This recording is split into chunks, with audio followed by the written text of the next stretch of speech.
गुरुदेव, हमारी जिज्ञासा ये है कि आज का जो दृश्य हमें देखने मिला, आज जब आपने नौका विहार किया, गुरुदेव, बिल्कुल ऐसा प्रतीत हो रहा था कि आचार्य भगवान नौका में विहार कर रहे हैं। गुरुदेव, जब समाज जनों ने जब आपका विहार हो रहा था तो एक दूसरा रास्ता भी बताया, पर जब आपका विहार हो रहा था तो वहाँ पे पानी नहीं था, जल स्तर इतना नहीं था नदी का, लेकिन उस नदी का क्या पुण्य था गुरुवर कि जैसे ही आपके चरण उस तरफ बढ़े तो नदी ने स्वयं आपके पात्र क्षालन के लिए अपना बहाव एकदम बढ़ा लिया। ये जिज्ञासा है गुरुवर। नमोस्तु नमोस्तु नमोस्तु। प्रकृति को रोकना नहीं और प्रकृति से रुकना नहीं, प्रकृति को रोकना नहीं।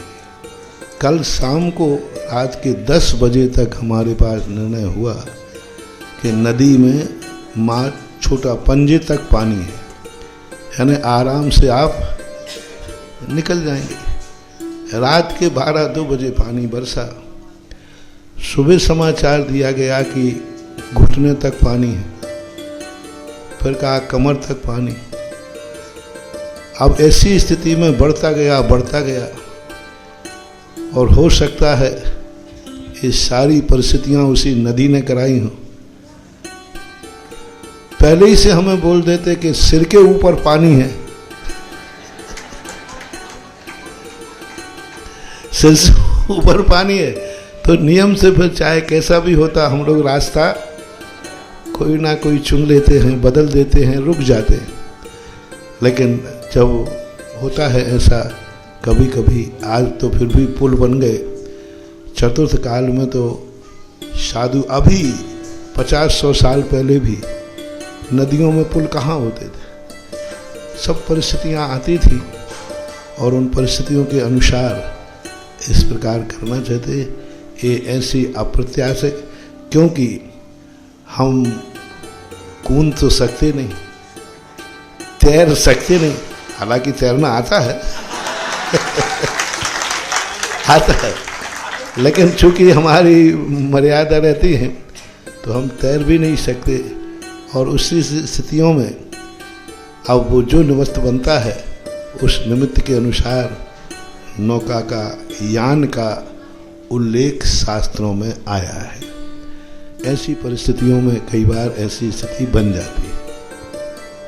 और वो नौका नहीं थी, वो तो यूँ कहना चाहिए, देखो बहुत बड़ी चीज़, एक नौका विहार नहीं किया हमने जो सरकार के द्वारा बाढ़ में फंसे हुए लोगों को जिस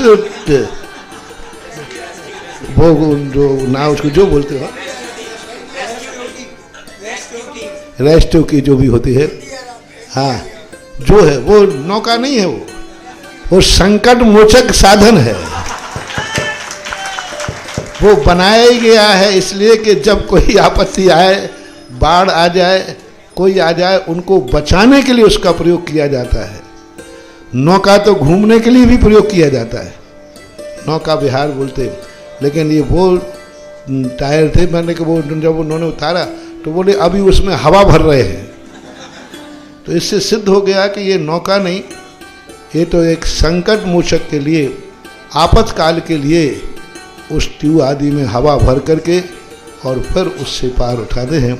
इसलिए संकट मोचक साधन से हमने नदी पार की है।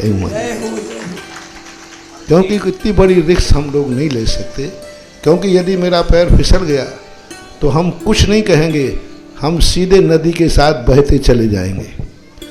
और बहते चले जाते तो विजयपुर में जिज्ञासा कौन करता समाधान। और फिर तुम कह रहे हो कि चतुर्मास उधर करना है, तो फिर तो नदी की धारा में चतुर्मास होता है, बढ़िया। तो जिंदगी को कुछ ऐसी परिस्थितियों के लिए ऐसी बात